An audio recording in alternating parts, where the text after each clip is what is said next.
kami dari kelompok 6 dengan tema bisnis dan zakat dalam instrumen ekonomi Islam membuat video ini dengan tujuan untuk memenuhi tugas kelompok mata kuliah etika dalam bisnis Islam yang dalam hal ini diampu oleh Bapak Dr. Alfian Septian Harisma MSI. Dengan anggota saya sendiri Rahma Amelia sebagai moderator, kemudian berikutnya Saya Nia Paramita, Ekonomi Syariah kelas 3B. Saya Lucy Indriani, Ekonomi Syariah 3B. Saya Sabila, Ekonomi Syariah dari kelas 3B. Saya Muhammad Jaldi dari jurusan Ekonomi Syariah 3B. dalam era modern ini, bisnis memainkan peran yang sangat vital dalam mendorong pertumbuhan ekonomi yang meningkatkan kesejahteraan masyarakat. Namun dalam praktiknya, seringkali terjadi kesenjangan ekonomi yang semakin melebar antara kalangan si kaya dan si miskin. Islam sebagai agama yang komprehensif menawarkan solusi melalui instrumen zakat. Zakat dalam konteks bisnis memiliki peran penting dalam menjaga keseimbangan ekonomi, di mana harta yang diperoleh dari aktivitas bisnis dapat dibersihkan dan dialokasikan untuk membantu golongan yang membutuhkan. Apa yang dimaksud dengan zakat? Pengertian zakat terbagi menjadi dua, yaitu pengertian bahasa dan syariat Islam.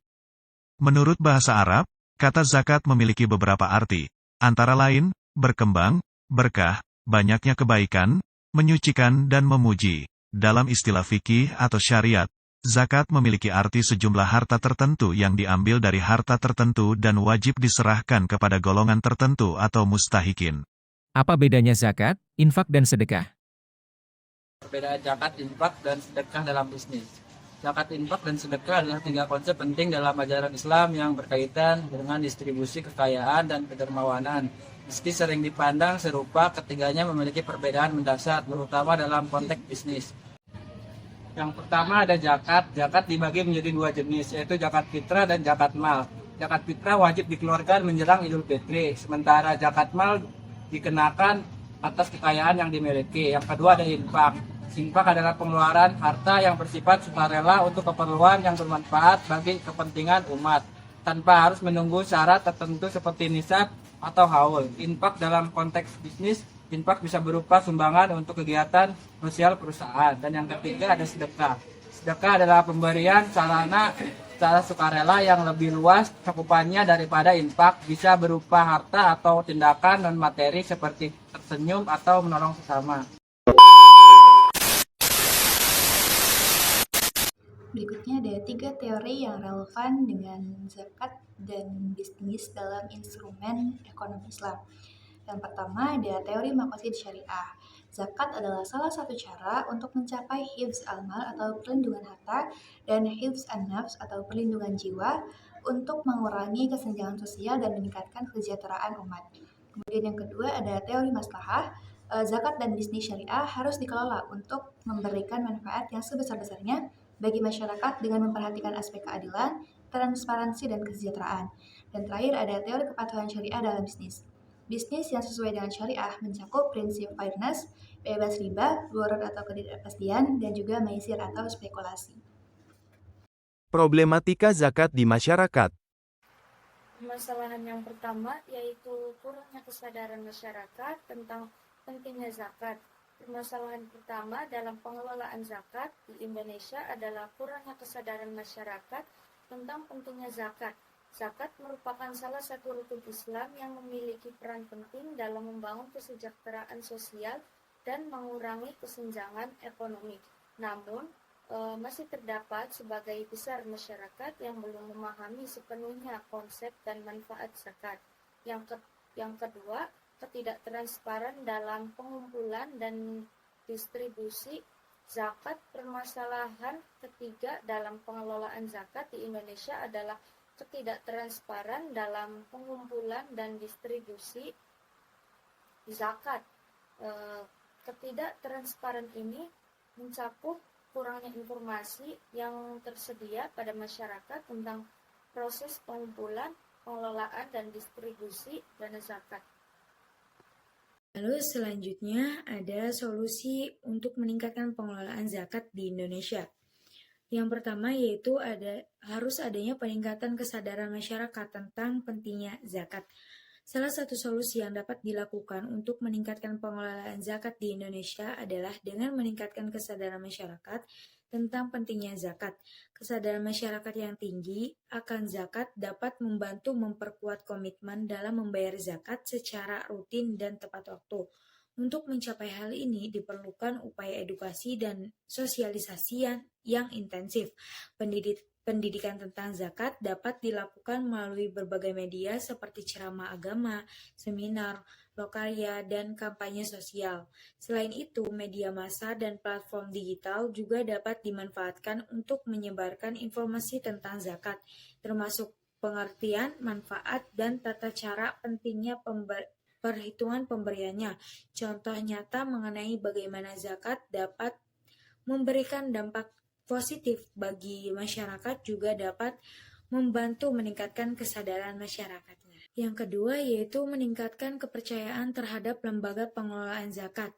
Salah satu solusi penting untuk meningkatkan pengelolaan zakat di Indonesia adalah dengan meningkatkan kepercayaan masyarakat terhadap lembaga pengelola zakat. Kepercayaan yang tinggi terhadap lembaga tersebut dapat memberikan keyakinan kepada masyarakat bahwa zakat yang mereka bayarkan akan dikelola dengan transparan, efisien, dan tepat sasaran. Fakta di Indonesia minimnya penyaluran zakat menurut laporan Badan Amil Zakat Nasional (Basnas). Potensi zakat nasional pada 2023 mencapai lebih dari Rp 300 triliun, namun realisasi pengumpulan zakat hanya sekitar Rp 26 triliun, kurang dari 10%. Pelanggaran prinsip syariah dalam bisnis. Banyak pelaku bisnis yang mengklaim menerapkan prinsip syariah tetapi praktiknya masih ditemukan unsur riba atau tidak transparan, misalnya dalam sektor keuangan atau perdagangan. Kurangnya literasi zakat dan bisnis syariah, sebagian besar masyarakat belum memahami pentingnya zakat dan bagaimana bisnis dapat menjadi sarana ibadah jika dikelola secara syariah. Lalu, bagaimana cara untuk menyelesaikan permasalahan tersebut?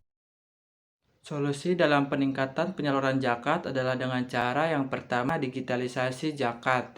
Lembaga amil zakat harus mengembangkan platform digital yang mempermudah masyarakat untuk membayar zakat, misalnya menggunakan aplikasi zakat untuk mempermudah pembayaran dan meningkatkan transparansi. Yang kedua, penguatan lembaga amil zakat LAJ. Regulasi yang lebih ketat untuk memastikan transparansi dan akuntabilitas LAJ. Ketiga, fasilitasi pengembangan kapasitas sumber daya manusia LAJ. Yang keempat, kerjasama dengan lembaga keuangan untuk mengintegrasikan pembayaran zakat dalam transaksi sehari-hari. Yang kelima, lembaga zakat perlu meningkatkan kepercayaan publik dengan menggunakan laporan keuangan yang transparan, audit independen, dan publikasi hasil penggunaan dana zakat secara berkala. Solusi untuk mengatasi pelanggaran prinsip syariah dalam bisnis dengan cara yang pertama, peningkatan pengawasan syariah. Lembaga seperti Dewan Syariah Nasional atau DSN perlu memperketat pengawasan dan memberikan sertifikasi syariah kepada bisnis yang benar-benar mematuhi prinsip syariah. Yang kedua, pendidikan bisnis syariah. Mengadakan pelatihan atau seminar untuk pelaku usaha agar benar-benar memahami konsep bisnis syariah secara mendalam, termasuk larangan riba, gharar, dan maisir. Solusi untuk mengatasi kurangnya literasi zakat dan bisnis syariah adalah dengan cara memasukkan materi zakat dan bisnis syariah dalam kurikulum pendidikan formal serta menyediakan pelatihan informal bagi masyarakat umum. Dan penyelenggaraan pelatihan dan seminar tentang zakat dan bisnis syariah untuk masyarakat umum.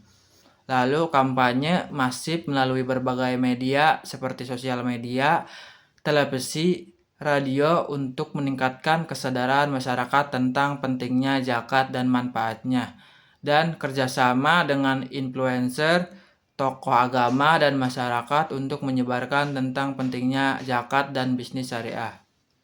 Solusi tersebut merupakan gambaran umum saja. Implementasi di lapangan tentu saja memerlukan penyesuaian dengan kondisi masing-masing daerah dan kelompok masyarakat. Untuk perlu diingat, yang pertama, penting memerlukan kesabaran yang berkelanjutan. Perubahan tidak bisa terjadi dalam waktu yang singkat. Perlu adanya kesabaran dan komitmen jangka panjang untuk mewujudkan masyarakat yang lebih adil dan sejahtera. Yang kedua, partisipasi aktif dalam masyarakat. Peran aktif masyarakat sangatlah penting dalam keberhasilan program zakat dan pengembangan ekonomi syariah. Dengan upaya bersama, kita dapat mewujudkan pengelolaan zakat yang lebih baik dan menjadikan bisnis syariah sebagai pilar utama perekonomian Indonesia. Sama